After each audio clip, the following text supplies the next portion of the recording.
Okay, your recent research, and I think you carried it out with Census Wide, it reveals that I think it's as much as 82% of UK data center operators have actually delayed site builds or expansion due to, I guess, lack of fiber availability. Just Yes. tell us how surprising or not that was, and why it matters, if you like.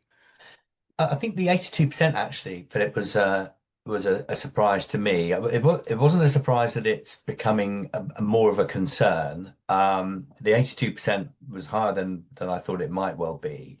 And I think that what we're seeing here is that data centers are, well, the proposed and the planned developments are starting to turn up in not the usual locations, as it were, and therefore the proximity of fiber. So there's availability on two fronts, really. Is there capacity, proximity, to the data center, and then the time to get it there.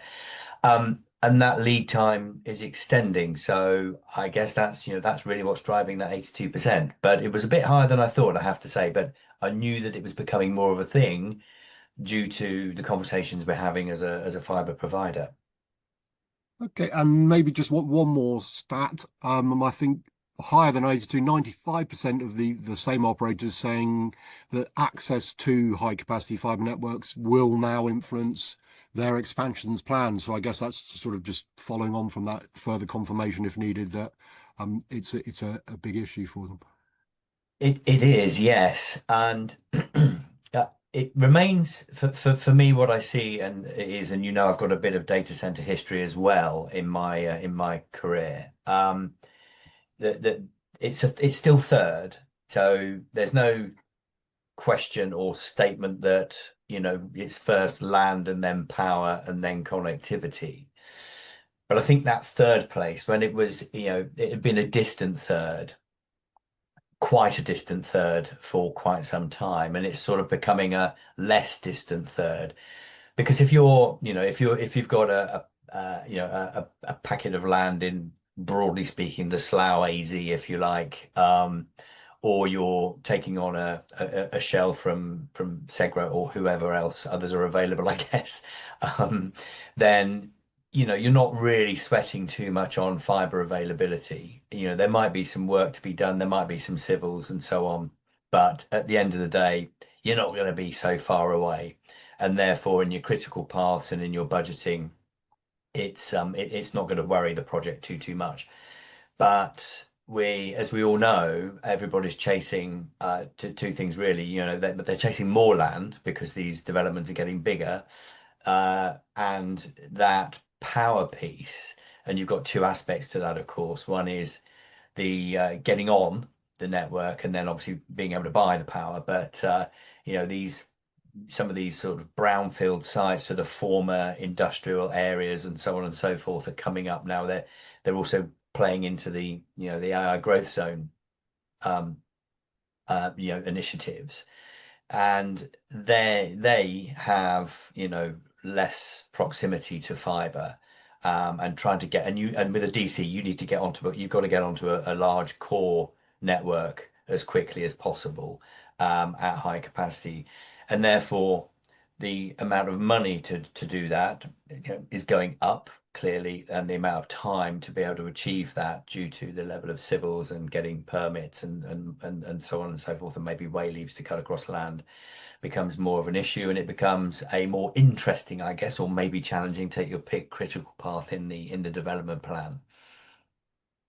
Okay, and maybe just finishing that picture, because you talk to the data center operators are clearly important, but also I think you surveyed enterprise IT leaders and local government stakeholders, and Yes. I guess they just confirm what the data center folks are saying, that they also have, I think you'd say, registered concern over fiber connectivity. So, what's their sort of take on it, if you like? Yeah, so I think with some of the players, and in enterprise, the people that are closer to the capacity challenges are going to be those enterprises that really buy a little more like a wholesale. They buy maybe at the fiber or the wavelength level, at which point they're much closer to the availability of high performance fiber, and the right level of capacity. And what is happening is if you've got a high capacity requirement, particularly if the distances are getting longer, and of course, I'm flipping a little back to data centers, but of course, enterprises have, critical masses of data residing in data centers, in LLMs, whatever it might be. Um, then trying to curate, that capacity on an efficient route from A to B, not hopping around in and out of multiple providers, and hopefully the fiber's relatively fresh because you're looking for a long-term agreement on that capacity with a pretty stringent SLA. Curating that capacity over that distance on an efficient route is becoming more and more difficult.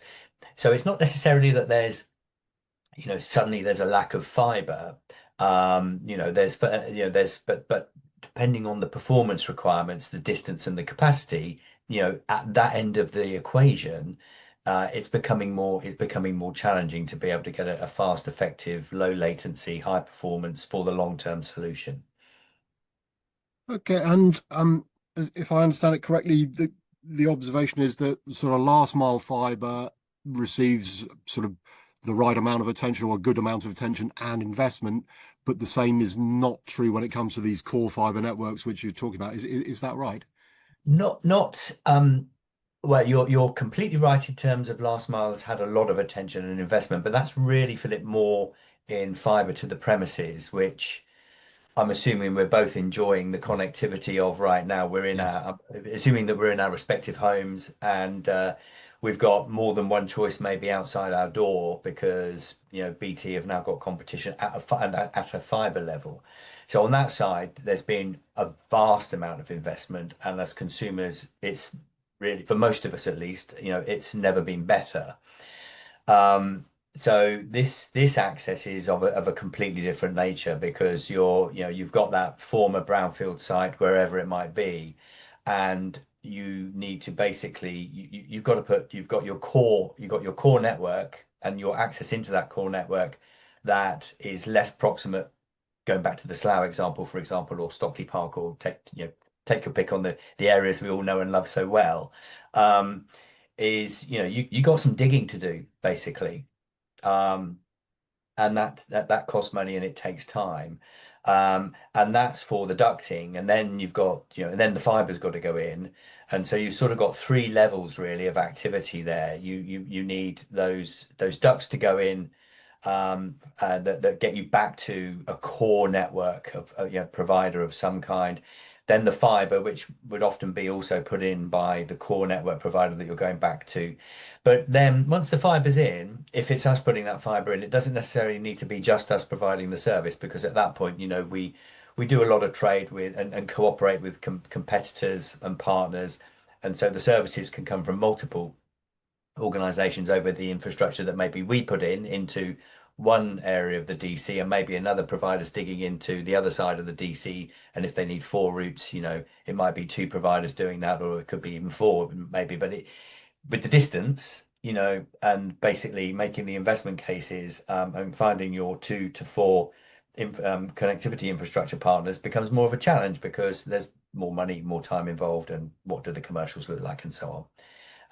So that's a different kind of access. But data centers, generally speaking, they're dealing with people that are going to put in very high fiber count, last mile or last number of miles connectivity into the DC, back to the core. Okay, and I guess part of the reason for the conversation as well is that everyone's aware of AI is front and center. Mm, The world has gone sort of slightly AI crazy, should we say? There's a big somewhat. opportunity there, and in the UK at least, much attention on I think the designated AI growth zones. Yes. And I guess that in turn means development of more regional AI and data center hubs. You've Yes. obviously talked about various places in and around the southeast, but perhaps in the future that's not going to be so important. And as you say, where the connectivity there maybe isn't so much an issue, in some of these potential hubs it is. So just yeah, give us some idea of what's going on and the potential bottleneck if things aren't addressed. Yes. So I think that what we're seeing is, again, these developments, you say there are growth zones, and some of them are popping up above the line a bit more now. but there are also local authorities in particular who have these brownfield sites who are trying to make a case for the cash, the funding to develop them. They come to people like us, and we're engaged with a number who are looking to make that case. Um, and so, I mean, there's bottlenecking of time, I guess, so to speak, particularly, and that's where we people on my side of the equation have to have a few options up our sleeve to try and make that happen and reduce that time to get that connectivity on board. And it really would depend on, so the sort of inflection point here is for a DC developer in their project plan is it's always sort of what one you assess and you pick a development site based on a number of obvious attributes, I guess, to most of the people that would be listening to this. Um, and then your sequencing in terms of spending your money, the timing of spending that money, and obviously the duration of getting the energy on, getting the connectivity in, and obviously getting the building up. Um, and that's where we need to bring options that somehow fit, hopefully, you know they're not the longest pole in the tent, as the phrase often is on projects, that somehow we're able to be up and ready and running, ahead of that facility being energized. And that's our job. And therefore, what are those options that are available to us to be able to get to back into the core network? And we need to find the most efficient and effective and least cost routes.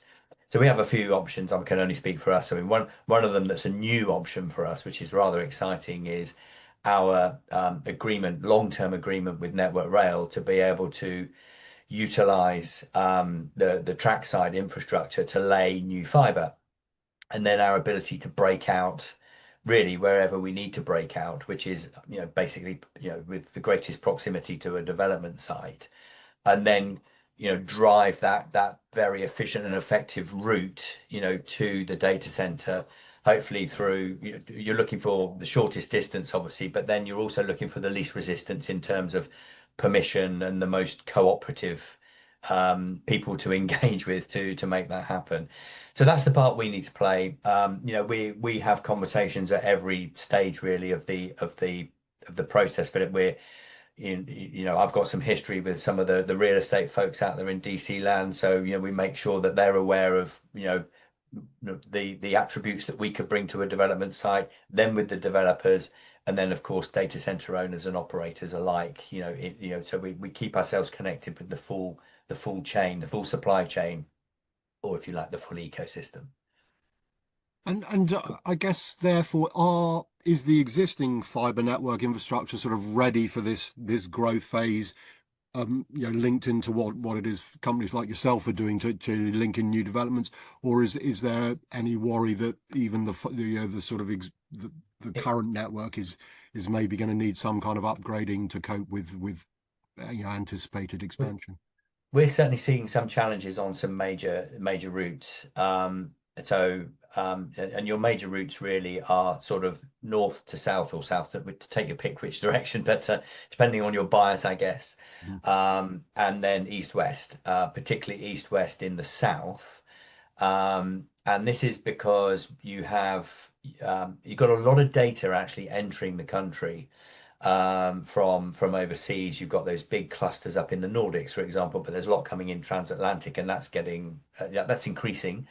Um, we pretty much know that AI is driving a percentage of that, just from the nature of the underlying customers, and the conversations that we have with the providers that we partner with to enable them to then hand that data off to us into our core and then bring it to its core destinations within the United Kingdom.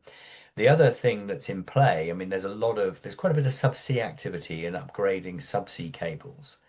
And with those, again, if you're going to spend, these vast sums of money putting very performant, fresh, best of breed subsea cable down, you want that to meet something that's going to be able to complement the performance and the longevity.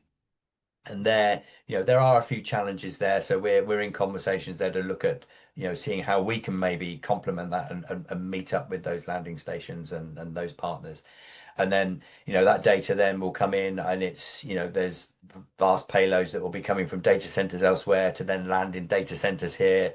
Whether it's an LLM to inference, maneuver, I don't really necessarily know. Or it could be LLM to LLM, maybe potentially. But the only thing I can tell you is, the requirements are going up, and the demand for multiple fibers with good longevity for high performance over time is increasing. And so between us, we've got to get ahead of that curve. We have a few options on that. I mentioned the trackside option before. So if we're looking at if we're looking at something that needs fiber that's more fresh than we have already, and available, which is perfectly good for a number of things, but for particular applications, and hey, we will use that option, and we'll get them onto a new build or a build that's already in progress. Okay, and you mentioned there inferencing, because obviously the Mm, current sort of focus is on the large language models, the mm. training, the huge uh, quantity of data that's being processed in various places. When the inferencing comes along, as I understand it, the edge, which has been talked about for quite a while and perhaps never Yes. quite arrived as people expected, but the suggestion is that obviously the AI inferencing will maybe be that killer app that means the edge. So is there another challenge there in developing, more localized fiber for all those potential edge data centers as and when they arrive?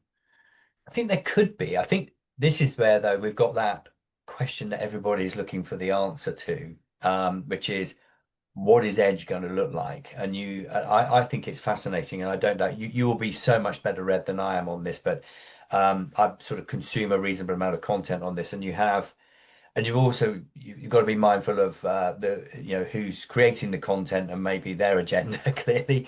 Yeah. um, but not that I'm throwing any accusations out there, but so you sort of put a lens on, and and I read somewhere, and I cannot remember the source, but you have these sort of potentially 10 megawatts needed wherever there's a population cluster of something quite low, and you're looking at the DC capacity to per head of population. You're thinking, I think that's probably a little punchy, but but there is no doubt that there will need to be a greater level of distributed compute, in any country but here, than there is right now, in order to maintain quality of service and immediacy of service and response, for users of applications that have increasing amounts of AI capability embedded, let alone, I mean, we can talk about Chat GPT and Copilot, etc., where you're interacting with that, physically, knowingly, prompting and so on. But much more of this is going to be buried in tools, of course, that we're using, and making them, super powerful compared to how they are now. And some of those deployments will be incredibly latency sensitive, I guess. And I think the other one is, and but it's here, but maybe a little bit out there, still, is with cars. And you can read some statistics on the amount of data that's basically the data flow between a car and one, I assume, the manufacturer's, sort of central, compute base somewhere. Um, and with the advent of autonomous driving, what that looks like and when, who knows? Yeah. But you can imagine that the dependency for full autonomous driving to be able to operate will be on probably some level of live connection. Otherwise, it's going to hand the wheel back to you. So those things will all kick in. I think that the 100K population cluster and X amount of capacity to reside within one of those to service this requirement. Where does that fall? Is it 100K? I don't think it's 10 megawatts. Um, and actually, when you look at the UK, and I did some research, partly aided by AI, I have to admit, that showed the population clusters of that nature. There's something, in the region of 70 of them in the United Kingdom. And that's a large number. So if inference is placed with serious amounts of compute in 70 locations in the UK, that's a massive undertaking. But back to your point on connectivity, I think we're in an interesting position where we do quite a lot of backhaul for these altnets that have done great work in bringing us all, an uplifting connectivity to our home. And which means actually, we've got infrastructure that can pick up quite large amounts of data from towns, towns that are not the major cities, basically. So one way or the other, I think we've got a few answers to that. There are some very blue sky projects out there. They're all under NDA, as you'd expect, with people are ideating and starting to build investment theses around this.